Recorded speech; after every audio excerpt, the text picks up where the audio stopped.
Good morning and welcome to the Net Diligence Cyber Risk Summit programs and webinars. My name is Heather Osborne. I'm the Director of Global Events here at Net Diligence, a cyber risk assessment and data breach services company. We're pleased to be bringing this webinar to you today. We're going to be discussing 2021 cyber predictions with our panel. If you'd like to look at our future programs, you can visit our website at www.netdiligence.com. You can find all of our virtual programming as well as on-site programming that we hope to bring to you in 2021.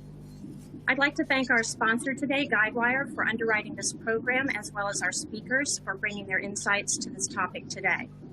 I have a few things on logistics. First of all, you are looking at the On24 platform, looking at the live screen now. During the program, all attendees will be in listen mode only. The program will last approximately 60 minutes. If you have questions, the presenters will be taking your questions throughout the program. You can navigate over to the Q&A box on the right-hand side of your platform, type in your question, hit submit, and we'll address that as we can. You can also put in any technical questions you might have, and we'll go back to you directly via text. Also on the platform are two boxes that provide additional information for you about this program. In the upper left-hand corner, you have information about the speakers, and in the lower left-hand corner, you have a box that has resources that are downloadable both during this program and when it goes on demand after the broadcast. This program will be recorded, and you will receive an archive link post-broadcast, remain on demand on our website, future viewing and for sharing with colleagues. So we appreciate you joining. Thank you again. It's my pleasure to welcome the panel and introduce your moderator to you. Tom Harvey joined Guidewire in January of 2020 to lead the European Predictive Analytics and Risk Solutions for Guidewire. I've worked with Tom for many years throughout our programs, and it's my pleasure to introduce him today. I'm going to turn the reins over to Tom at this time after the program, and I'll be joining you at the tail end. Thanks. Thank you, Heather, and welcome everyone. Delighted to be joined by what is a very distinguished panel today. The discussion will focus on trends of what's been a fairly turbulent 12 months over the last year for the cyber insurance market, and we'll dig into a little bit of one of the key topics, ransomware, and seeing what the threats and trends that we're seeing from that particular peril. We'll also look forward to 2021. I'm going to ask the panelists to kind of give a forward-looking view as what we can expect in the next 12 months. And we'll also touch on the role of analytics that's increasingly playing in the market, and where the panelists feel that that has a role to play. So in a moment, I'll ask them to all introduce themselves. But before I do, I'd just like to take a second to talk about Guidewire as an organization and as the sponsor of the event. Guidewire, as many of you will know, are the leading provider of core systems to the insurance industry. We have over 450 clients now running claims, underwriting, billing through Guidewire platforms. In 2017, Guidewire acquired Science, and again, many of you will know Science who are on this call. They are the leading provider of cyber analytics and models to the insurance industry. Since Guidewire acquired Science 3 or 4 years ago now, they've invested substantially, and the Science team is now over about 120 people in R&D in Science alone. So we've had a great deal of backing, great deal of expansion in that time.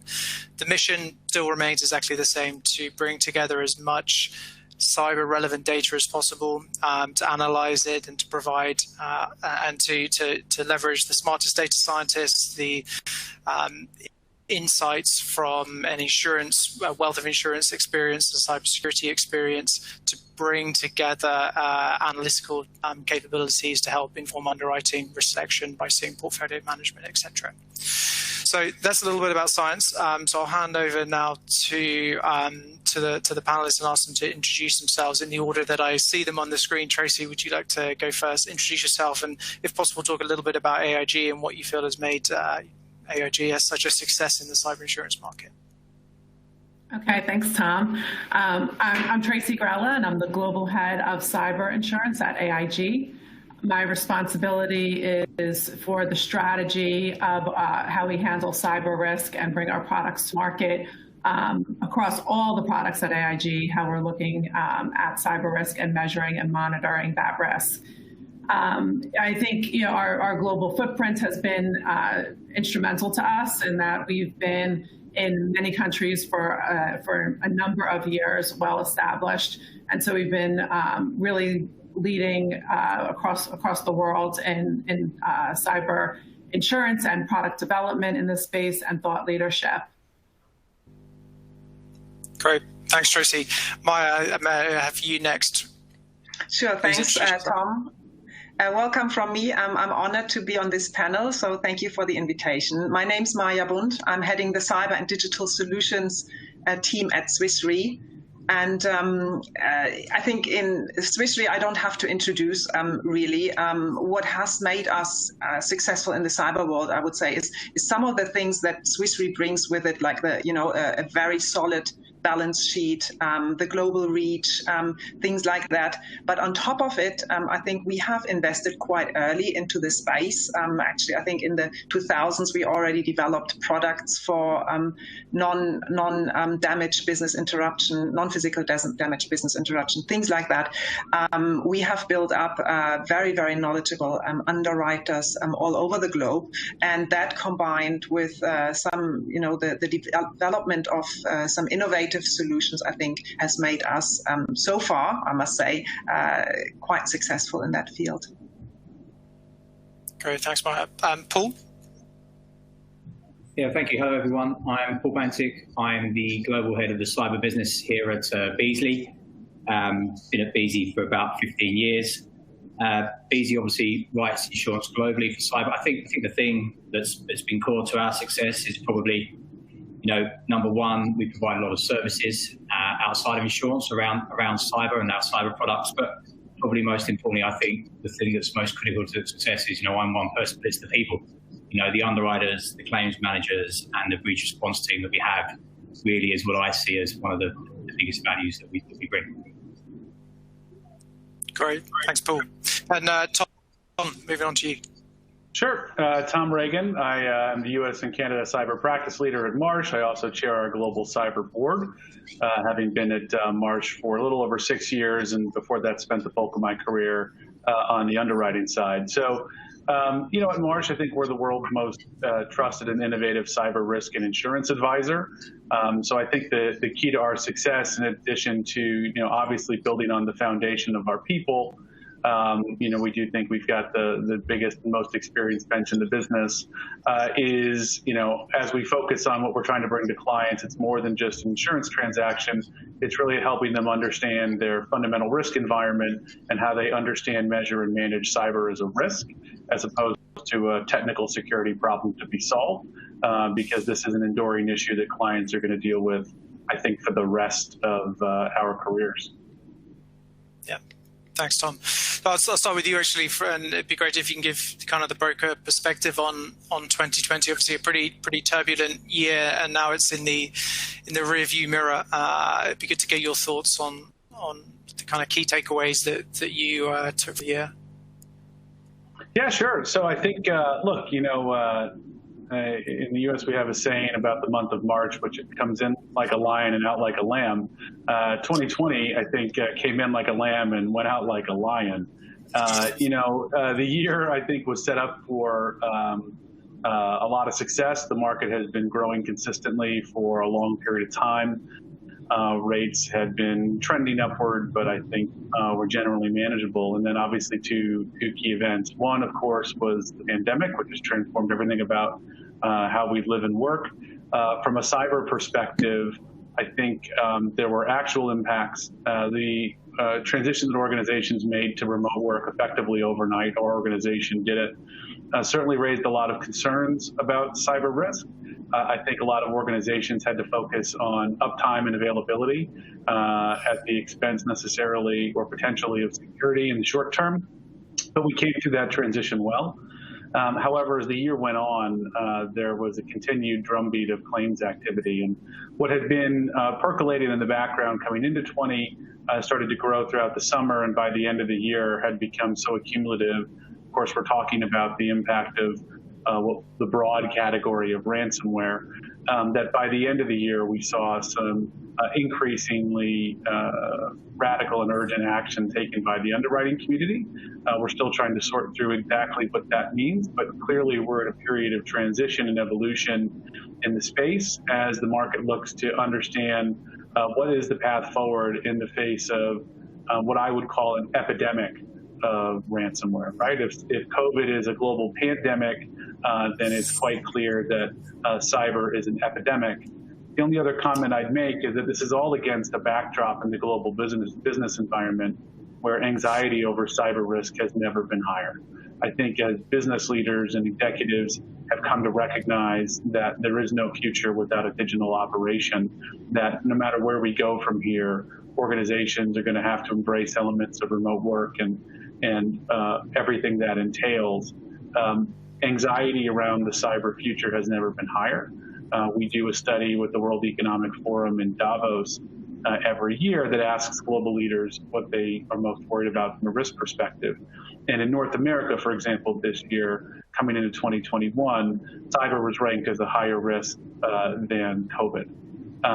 So it's a weird time to have this turmoil in the underlying cyber insurance market at a time when we should be taking advantage of the opportunity that cyber insurance presents to address the underlying anxiety around digital transformation and the information economy in the fundamental business environment. Yeah, thanks. Tracie, anything to kind of respond to that or add to that in terms of your takeaways? Well, I think that was a great summary from Tom of where we are. It was certainly a challenging year with significant increase in activity and a worsening threat environment. Definitely a pivotal year for cyber insurance.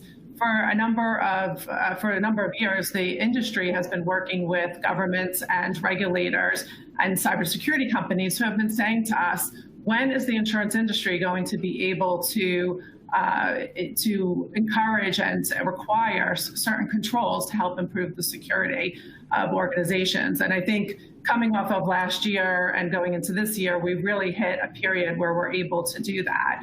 The industry has certainly seen a number of losses. The activity was increasing all year, as Tom said. We started to see the market take action, the increased rates, which continue to increase from month to month, some reductions in cover, some pullback in capacity, some markets really taking down their position. At the same time, we also saw some new markets come in. There definitely is a lot of anxiety about the systemic risk of cyber. We've talked a lot about systemic activity, but really the ramp up of claims where you have one entity that's targeted, but it impacts many organizations, and many claims are reported.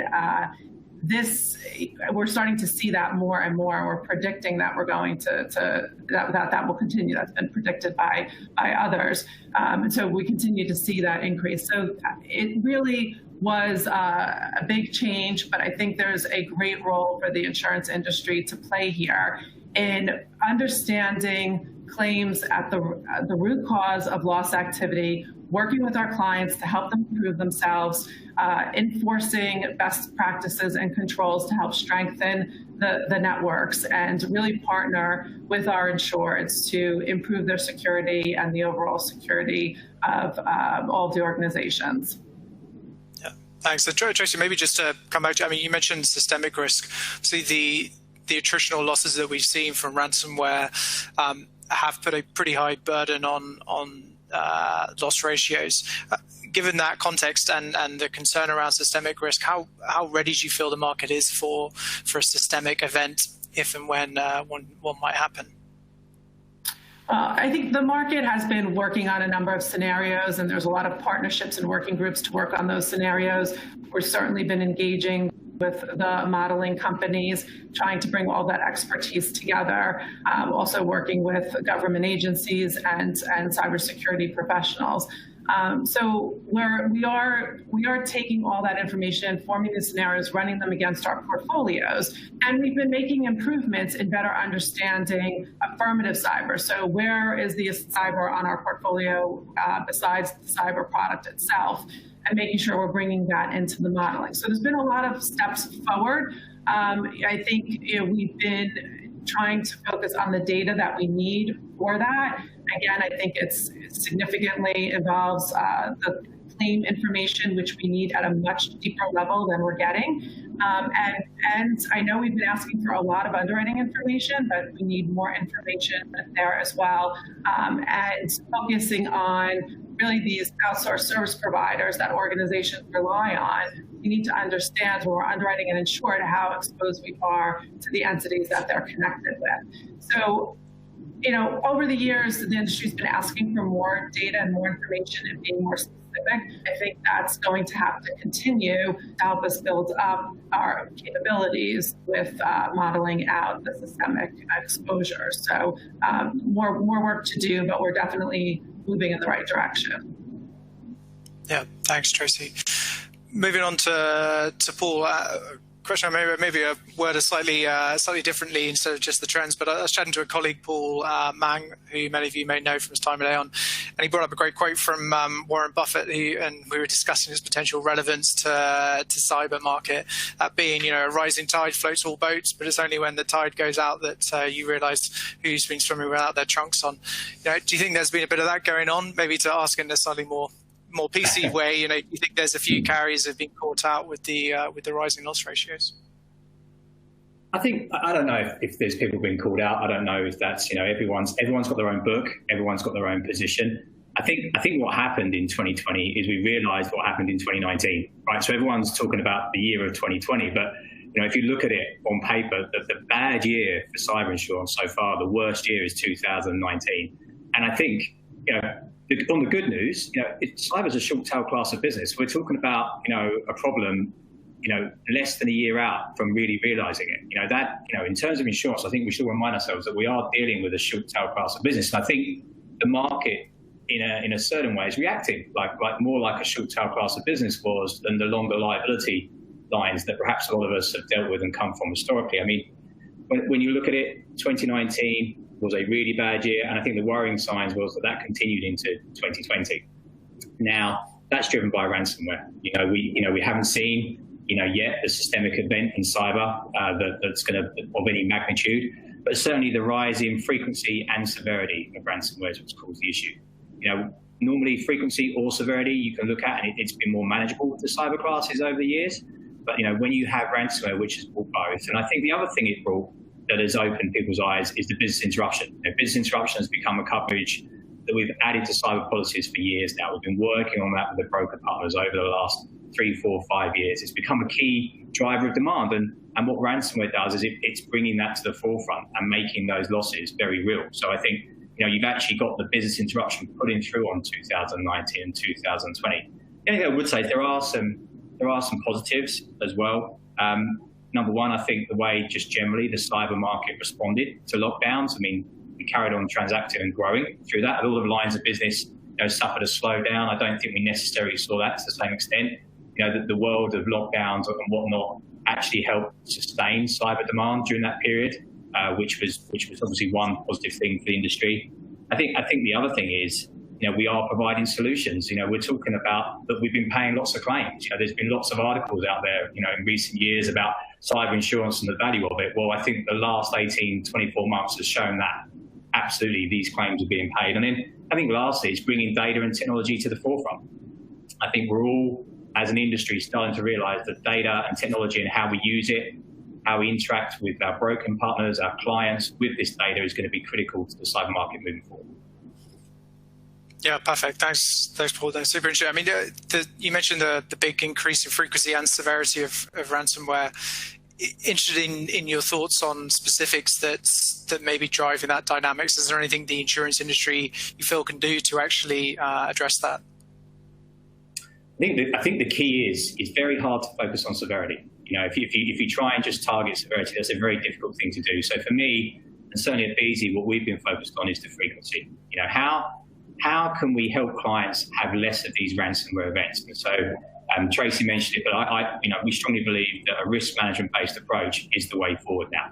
And that encompasses lots of different things. That encompasses getting the data, getting the threat intelligence, because even though we talk about ransomware, that changes and moves around industry by industry, different verticals, different account sizes, and then you see different types. You talk about data exfiltration versus the traditional ransomware now. That leads to different dynamics. How regular people pay these ransoms or not, what happens in these events, how much business interruption is all driven by a number of variables. I think ultimately, we don't know what the next threat will be. We're talking about ransomware today. We wouldn't have been talking about this 2 years ago. I don't know what we're going to be talking about in 2 years' time. So I think the big effort that we've started to make big strides towards is how do we help clients raise the alert and just raise the bar, raise the cyber bar, because if people pay more attention to cyber and the risks it brings, less bad stuff happens. And so I think it's all about what information, what tools, what assistance can we give clients to make sure they're less likely to have one of these. Yeah, great, thanks. Maya, over to you from a reinsurance perspective and from SwissRe's perspective. What what have been the key themes that you saw coming through in 2020? Maya, I think you might still be on mute.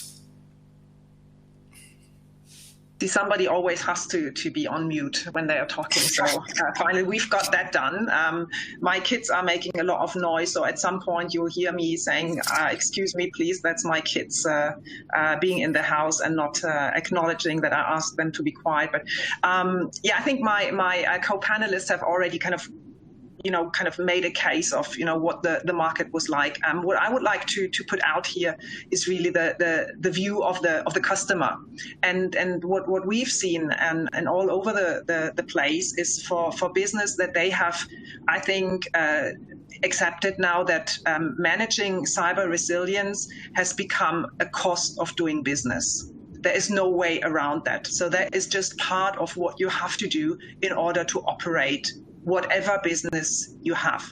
And that is not only true for the large businesses, not only for the mid-market corporates. This is also true for the SMEs. That's also true for the little law firms with 2 lawyers operating somewhere. That is true for the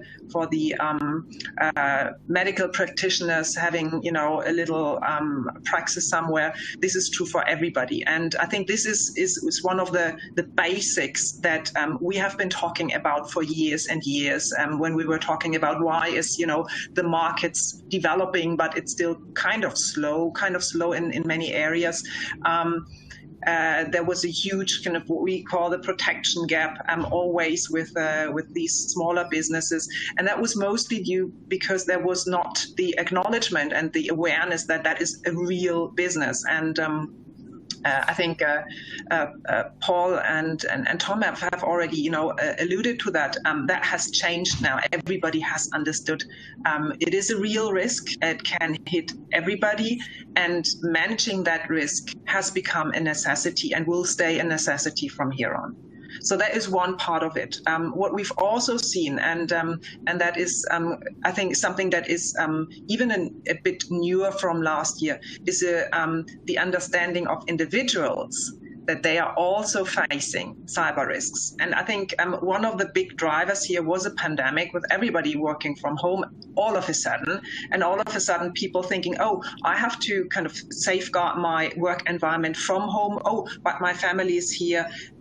What does it mean for us? So what we've seen is a huge interest in personal lines cyber insurance, and also a need for people to understand those risks, to be able to manage those risks, and to get help if something happens. And I think here, as Tracie said earlier, the insurance industry really can do its part, both in terms of the risk transfer, but also and especially also in combining that with risk management, and not only for the businesses, but also for individuals, for families. Yeah. That's helpful. That's super interesting. I wanted to pick up on that theme a little bit of clearly risk management. I think everyone's raised it as a key thing to focus on. I mean, according to the recent Verizon report, which, shout out for those people on the list on the webinar, is a great resource and entertaining read each year. But their latest one in 2020 pointed out that errors, things like misconfigurations, misdelivery, publishing errors, is still the second highest cause of cyber incidents. And I think back 3, 4, 5 years, we've been saying that risk management is the crucial thing that's going to help cyber insurance market is going to drive improvements in risk management. I'd be interested. I put it to the whole group who wants to answer that. What are we going to be able to do differently now to really drive those improvements in risk management? Maybe I'll start with the broker. Can I maybe just start with kind of the topic just quickly, because that is interesting that you're saying this. For years, and I'm working in a lot of cross functional teams with cybersecurity experts, etc. And every time a paper is written, the initial sentences are geared towards attackers. Attackers hit. You have to safeguard yourself against ransomware attackers. And every time I put up my hand, and from an insurance and a risk perspective, there is a lot of that can happen that is not a malicious attack, but it's just an error. It's a system glitch. Something can happen, and it has potentially the same effect, right? So we as companies, as society, as economy, we need to safeguard us against those digital risks, not against cyber attacks. And it's a funny distinction that I always had to make, and now you're bringing it. So maybe we can actually move a step forward now. That'd be great. I leave it to the rest of the people to come up with the solutions. Now I've supported your cause. Yeah, I think that's a big part of it. I think one of the challenges, and I kind of hinted this before, is moving from a security to a risk management mindset. And part of the problem with cybersecurity is it's organized significantly or traditionally around the notion of prevention. Cyber attacks are a bad thing. Cyber events are a bad thing. We don't want them to happen. Therefore, we should spend all of our time and energy making sure they don't happen. Unfortunately, the complexity of these systems and the needs of the business to continually evolve technology require innovation at such a pace that perfect security is not feasible or economical, right? Based on the current rate of growth of the cybersecurity industry, if you project that compounded growth forward 20 years, you'd have an economy of cybersecurity consultancies with small operating arms. Right, like everybody would be in the cybersecurity business, and then they would also maybe serve you food in a restaurant or give you groceries. And that's just not going to work, because the purpose of cybersecurity is to allow you to run the underlying business. And so I think that requires organizations to accept that cyber events are inevitable and to focus on this notion of resilience and risk management. So the idea is that rather than have a strategy which says put all of our eggs in the prevention basket and make sure bad things don't happen, what can we do in order to anticipate how things will happen and minimize the impact and the consequence, and then focus on transferring the truly exceptional, truly catastrophic. I think this is what Paul was talking about when he made the comment about focusing on the frequency versus severity. If you go back to that customer context, the reality is customers do not have a cyber insurance problem. They have a cyber risk problem. There's this unforeseen event that could come along and disrupt their business. And so cyber insurance exists in a continuum of choices, including doing nothing, sticking money under the mattress, and buying lots more technology. And so the real question we have in the competition the cyber insurance industry has is against those alternatives. Why is cyber insurance and the opportunities it presents around loss control and insight into what's driving your underlying risk, why is that a superior choice to the alternatives? And of course, we wouldn't be here if we didn't think that there were significant benefits economically, in terms of insight, in terms of reprioritization. When we talk about this transition around cyber risk management, it's first and foremost recognizing that cyber is inevitable. It's second, recognizing that we have to understand exactly how that would manifest in our firm. And it's third, thinking about our decisions to invest on an economic perspective. Right? If a firewall fails in the woods and it costs us nothing, do we care? And in practice, in most businesses, we don't. right? Because businesses run on cash, not arbitrary lists of controls. And so I think that's the mindset that we see moving forward that organizations need to adopt, is to think about really making it relevant to their business and making economic decisions rather than just going down some arbitrary checklist and then crossing your fingers and hoping everything's okay. I'd agree with that, and I'd add, Tom, that it's about making sure that the risk management is appropriate to the size of the firm. So when you look at this, we've got everyone on this call. We insure large companies, medium-sized companies, small companies, and their needs are different. In the large space, you've got more severity, and you've got a different level of sophistication. When you talk about risk management, I really think there is a middle market and SME space that's crying out for help, and it's not that complicated. Some of these controls that would help people, that would avoid a lot of these losses, are reasonably simple controls. That it's just a case of education, helping people understand, giving people access to the right experts to actually help them address these things. And I guess the analogy that we've got in our heads at Beazley somewhat is, this is no different to what other insurance sectors have been through before. So if you look at property insurance, or you look at other lines of insurance, you buy a property policy, there's a whole array of risk management services that are provided. Now, they might be very different. They might be sprinkler inspections and other things that come along. But this is something the insurance industry has been doing for years. And we just need to figure out how we evolve that and bring that into the cyber world, to benefit the clients. And that's just sort of the high level view that I would add. Yeah, if I could follow up on you made the comment about the difference between the different segments. One of the issues that I see that cuts across the space is how the industry talks about cyber risk. And part of the problem, this is not unique to cyber insurance, we see it in cybersecurity and certainly in the popular press, as cyber gets talked about as this existential threat. The cyber thing is going to come out of nowhere and it's going to end your business. Unfortunately, that's really counterproductive because, that's the business equivalent of a meteor hitting the Earth.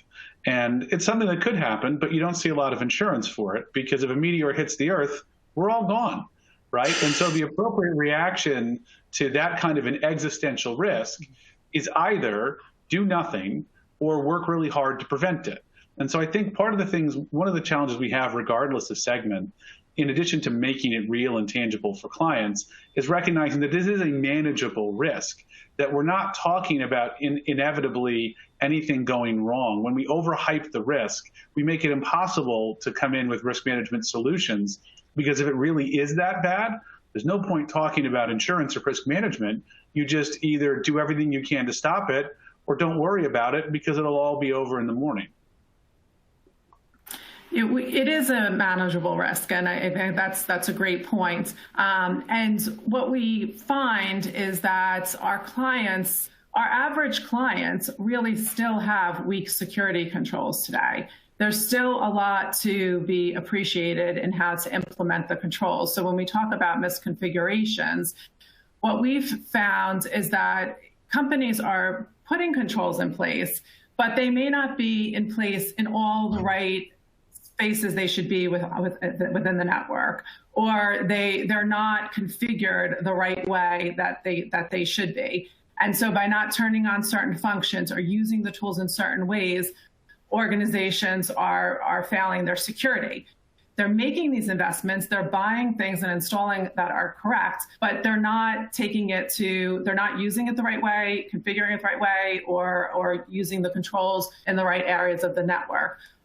We've done a very deep dive on our loss activity for 2020 throughout the year, and I think we really found looking at these claims and thinking what went wrong, and we ultimately it was like, okay, well, they didn't have multi-factor authentication, so they were able to gain the access to the credentials.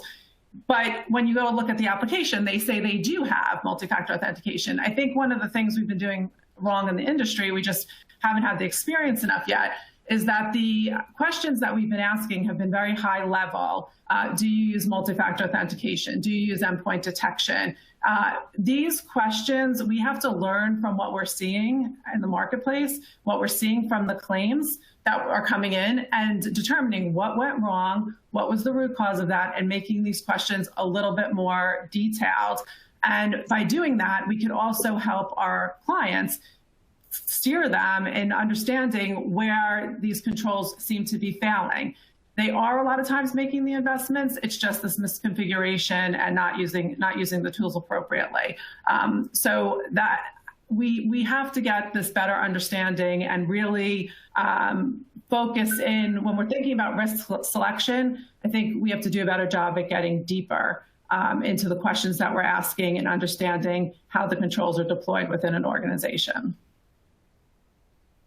May I add one more perspective, Tom? Do you give the time to that? Yeah, of course. I think Please. The discussion is super interesting, and I think there is one other aspect where actually we as an insurance industry can participate, but we don't have to drive it. I think there is a true case that is developing in terms of investors, of stakeholders demanding to understand the cyber resilience posture of any company before they take a decision. A decision could be, I want to invest into this company. A decision could be, I want to, do an M&A activity with this company. It could be, I want to partner with this company, or I want to buy services from this company.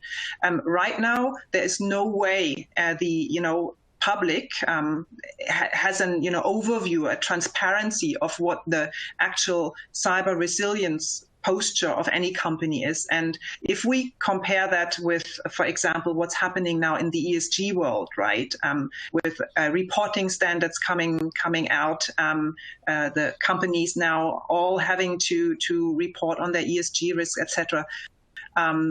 I believe that there is potentially a similar trend to be seen for cyber resilience as well, so that there is transparency created. Now, if you need to create transparency for your company of how your posture is, that means that you have to take this, what Tom said earlier, you have to go away from pure cyber security towards a business view on cyber resilience that takes in, actually cyber is probably the wrong word. You should probably talk about digital resilience, right? But it's just such a cool and nice word.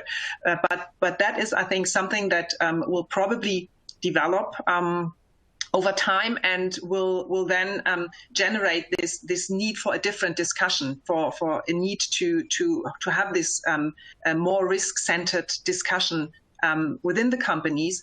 And I think the insurance industry will react to that then as well. So I have written with my good friend Andrea Bonimblon, we've written a paper about this, just to start also that discussion thought last year, and I think that is something that we need to be watching on the side. And I think it's a good thing actually for us insurers, because we can then talk risk to risk, right, with our clients. Yeah, I think that's a great. I mean, the kind of the ESG point is a great one around kind of the TCFD reporting, all that kind of stuff. It'd be interesting to see the equivalence of those in cyber. Yeah. Maybe one last thought on this particular topic. Paul, you raised the topic of kind of property risk. But if you own a property but you leave the front door open, or you have a car but you leave your keys in it and it gets stolen, quite often the insurers would turn around and say, well, sorry, we're not going to pay the claim. Do you think there's that sort of action is something the insurance community would get to in a slightly more kind of strong way, if that makes sense?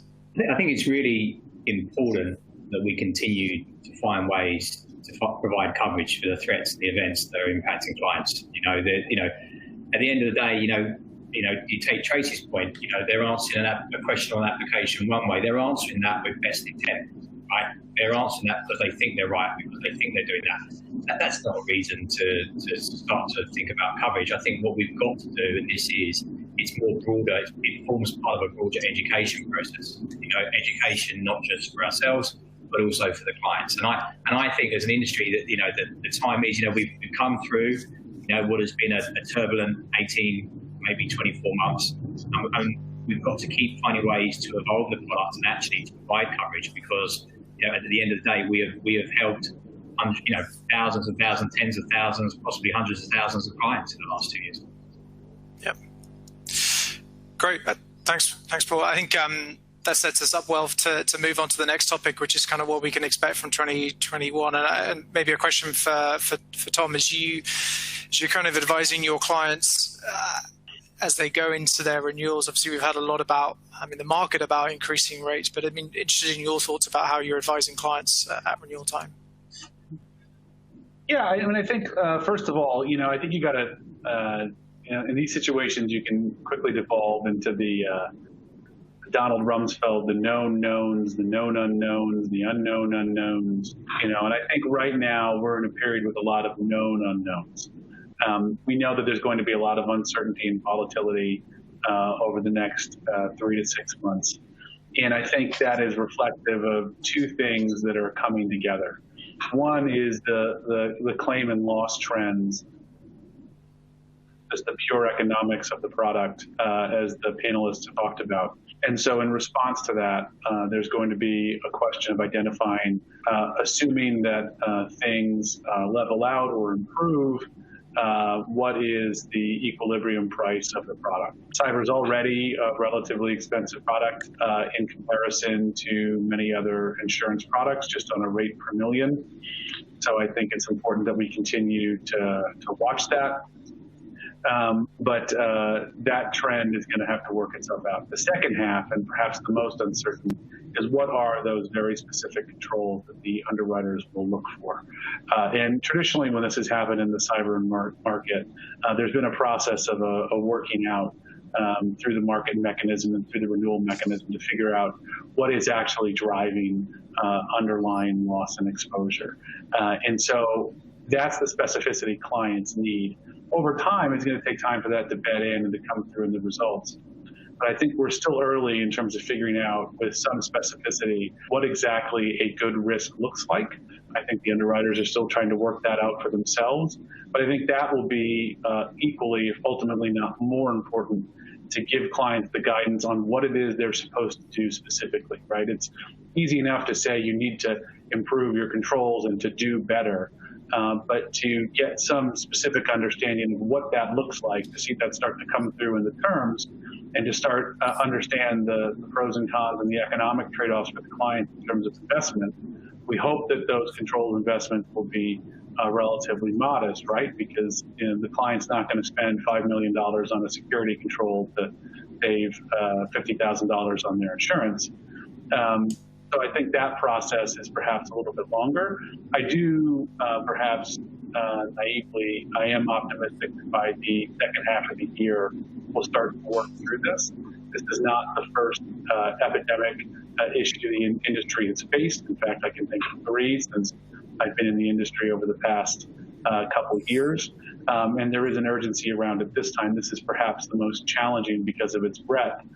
But I think we're hopeful that we'll start to, as we get through the first half of the year, get some clarity around, one, what the trend around equilibrium pricing would look more like, and two, what specifically the controls are that would actually drive superior outcome. Great, thanks. Anyone want to pick up on that? If not, we can move. Yeah, I think it's going to be a challenging year with continual change, and I know the brokers are preparing their clients to, within ranges. Things will change as as there's more learnings, as we see what the trend of attacks are. If the attacks continue at the current rate or increase, obviously rates will go along with that. If they decrease, then rates will probably go along with that too. But I think there's going to be a heavy emphasis on data, real detailed underwriting, getting access to more claim information in a more detailed way. And I think you'll see all different types of techniques being used by the market. We have seen condition precedent endorsements coming out. There's co-insurance, there's sublimits, there's increased rates, there's reduced limits. There's many different levers that we can apply, and they all work with respect to premium. I mean, you have to balance that with the premium. A sublimit might cost one thing where a co-insurance would cost something else, where a condition precedent would cost something else. But I think there'll be a lot of options for clients. And while options are good, it also adds to the confusion a little bit and the difficulty to navigate through the market.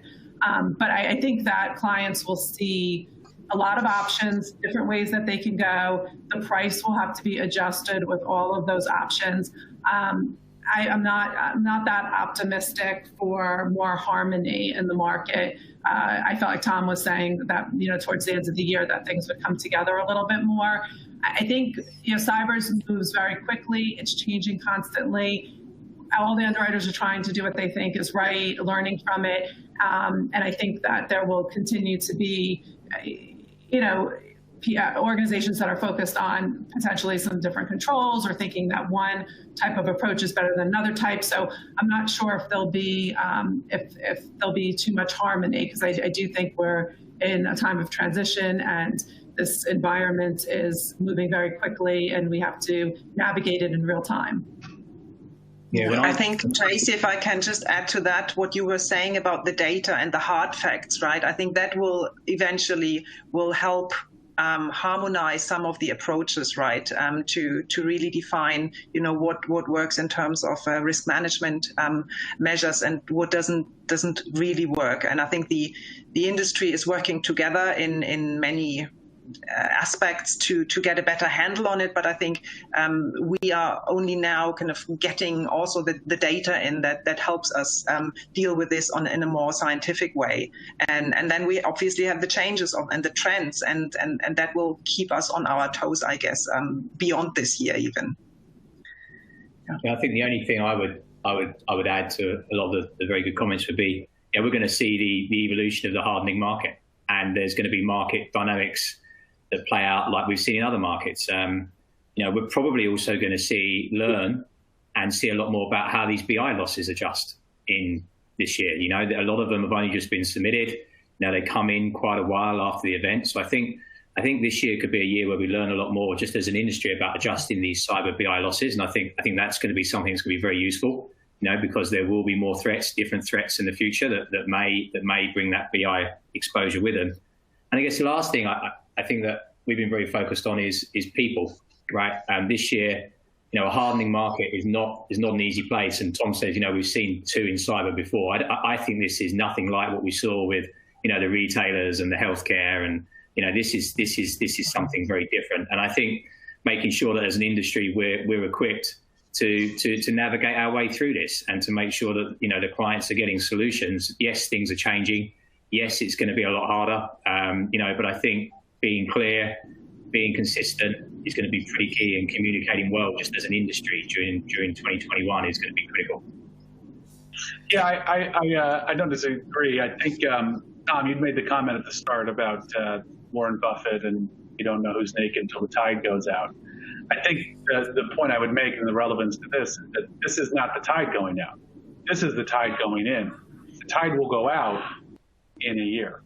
This is the hard part. Everybody's being impacted by this. I don't know a market that's feeling very comfortable and relaxed about their book, that they've got it under control and just set it on cruise control while everybody else suffers. I think it's very clear that we are seeing this thing come in. The decisions and the choices that get made going forward are the ones that are going to have the ultimate impact. I think the comment I would make, though, about the need for some consensus as a practical matter, and I made this comment before, the reality is that clients have a spectrum of choices in terms of how they respond to cyber risk. And those include a variety of security offerings and how they engage with the cyber insurance market. And I think that absent some action by the insurance industry in somewhat short order to start to get at least the rudiments of the consensus on the path forward, even if specific implementations and details vary between carriers. If everybody looks at this problem, comes to 35 different conclusions, I think a significant number of clients are at risk of throwing their hands up and walking away. Because the challenge is, if you have a problem and all of the experts can't agree in any way on the solution, the clients have the option of disengaging and going back to what they were doing before, doing differently. And so I think it is incumbent on the industry to navigate this unprecedented experience with the cyber market in a way with a little bit more consistency, coherency, and quality of communication, because the clients do have alternatives, they do have choices, and I think that in order for there to be a viable cyber market, there needs to be some consistency or view about what things will look like within broad parameters. You could say the price is from here to there, it's controls from A to B, but the idea that every engagement is different and a one-off, and every carrier has a radically different approach and philosophy, I just don't think at this level of maturity in the market, I think that would create real sustainability pressures in terms of the economic and commercial viability of the product. Can I ask you a question, a follow-up question to that, Tom, please? Because now that puts a lot of kind of pressure now on the insurance industry, which I think is totally correct. But my question is, do you feel and do you hear that clients are also more open to share information with the insurers in order to generate this transparency so insurers can actually make an informed decision and work together to really kind of get their act together? I think clients, my experience is that clients are consistent in their willingness to share necessary and appropriate information with the carriers. I think the client concern is always, is there a pot of gold at the end of the rainbow, right? I think the challenge is, look, there are a few things more consistent than the underwriter request for more information. I think that transcends time, space, and product line. Everybody wants more info, but I think the clients want to understand, okay, so what is that info? What am I going to get for it? And what is it that you're looking for so that I can do it? And I think because we're still in this very emergent phase, there's a risk that the clients perceive the request for more information as a fishing expedition. I think particularly now that we started to bring in other stakeholders like the CISO, it's really critical that we draw as much of a straight line between the information and the evaluation and the outcome as possible, and that we do so in as transparent a fashion as possible. Because otherwise it's just not going to pass the smell test, right? The CISO says you want A, B, C, and D, and you say you want it to do X, Y, Z, but I don't see, and there's no experience that those things correlate. So how are you getting there? And underwriting factors and underwriting reasons have got to pass the test. So I think I agree with Paul that this is unlike the previous circumstances, not just because of the scope of the problem, but also because of the size of the market and the expectations from the clients. I think clients want robust, thoughtful, consistent answers from the carriers, and I think that's going to be the challenge. If it's clear that providing this information drives outcomes in terms of multiple factors, not just price, right, but just getting better programs done more effectively, I think it's going to be totally feasible to get that done. We started the product 20 years ago with underwriting much more robust than what we're going through right now. But we want to walk back from where we are. Clients need to be confident that there's a there there. And I think the uncertainty around pricing, rates, terms, and conditions carriers are projecting is, I think, potentially damaging to confidence. And if that doesn't resolve, then I think there may be more fundamental challenges for the market than just rate adequacy. Yeah, I don't disagree with Tom, and the industry is working in a number of groups together to try to come up with solutions to different issues in cyber insurance.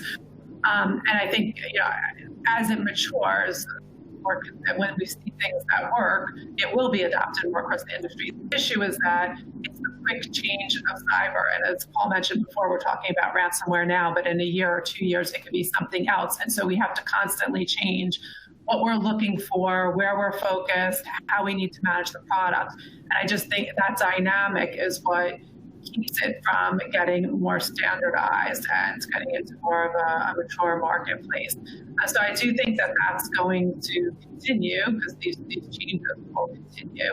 And it takes, there's a lot of pieces here to figure out what the best set of controls are and what, if for everyone to agree on these are the real things that we need going forward. So I think that changes, but obviously we would be looking to, work together, and we want to, understand what the best solutions are as soon as possible.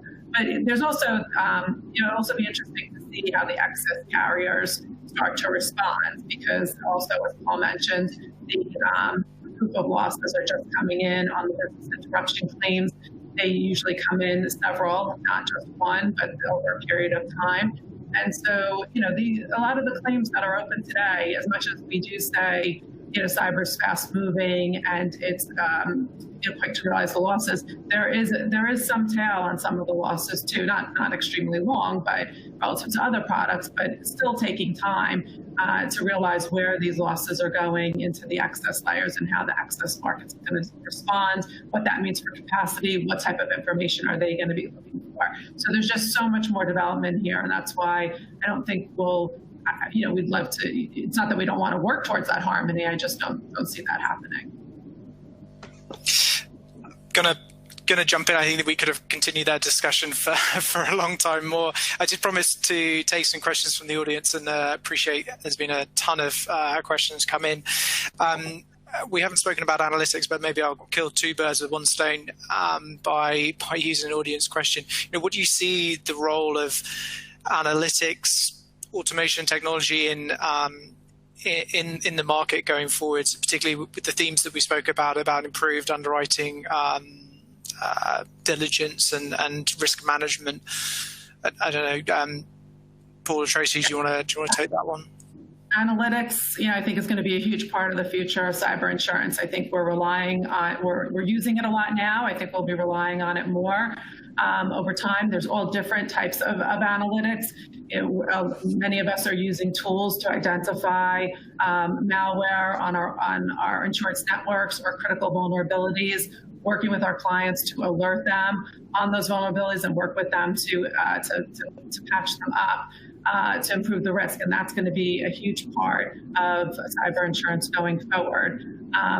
So using tools that help us there, that are available in the market, data that can be purchased from third parties, of course using the modeling tools as well to help with this, manage the systemic risk. So hugely important to the future of cyber insurance.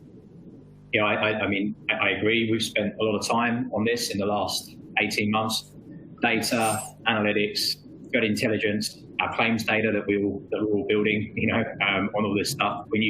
It's not one of those things that's the answer, right? It's all of those things, and you've got to overlay them, you've got to combine them together, and then you have something very powerful. But it's then what you do with it, right? Because I think, there's not one answer, there's not one firm you can go to, there's lots of things you need to do and that you can lay over the top of each other. And then when you've got that, you've really got to use that, not just as an insurer, but you've got to let the clients know and the brokers know what that's telling us, what that's showing us. I think we've got to get better at sharing those findings with brokers, with clients, because ultimately that's going to help better inform everybody, and that's going to raise the education class. I think there's two steps to it. There's absolutely, it's now going to underpin cyber moving forward, but it's what we do with that I think is really important. Yeah, fantastic. We have 1 or 2 minutes left. This question came in, I think is interesting from a journalist. So what do the panelists think about the former UK cybersecurity chief, Karen Martin's comments to The Guardian, in which she said insurers are inadvertently funding organised crime with ransomware claim payments, and suggested that there should be a ban on such payments? What are the panel's thoughts on that?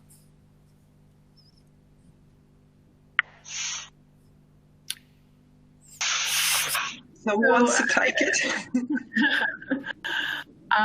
There are statistics that are out there of organizations that are paying ransom demands that don't have insurance. I don't think it's not insurance that's fueling those demands. Organizations that have very large retentions are paying the demands within their retentions. There's organizations who have paid demands that haven't been reimbursed.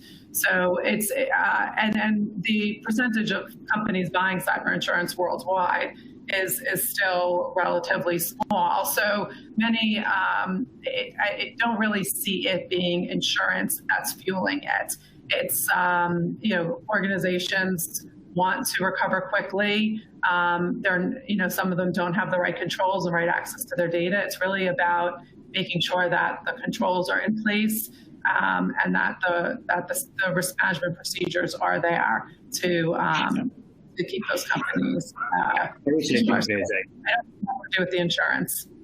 I think I agree, but there's also a conversation to be had around how can governments, authorities, and insurers work together to help provide better solutions for these things, right?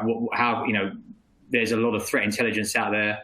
There's a lot of trends. There's a lot of developments. This is fast moving. So it's how can we work together to understand what each other's seeing and to provide the best solutions possible? Because the answer probably isn't that a potential insured ends up having something that they could have been insured for right now. So I think it's how we can have that conversation, talk about that. Totally agree with that. What you were saying, Tracie and Paul. I think it's not up to the insurance industry to make this call, right? It's a broader discussion that we have to have. And with that, Tom, I applaud you for the paper that came out just today, very, very conveniently. That's talking about this Darwinian way on the ransom payment. So I think there are quite some good thoughts in that paper to that respect. So yeah.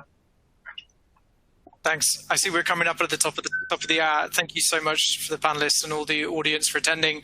A super interesting discussion and certainly a lot of food for thought as we go into 2021. Heather, back to you.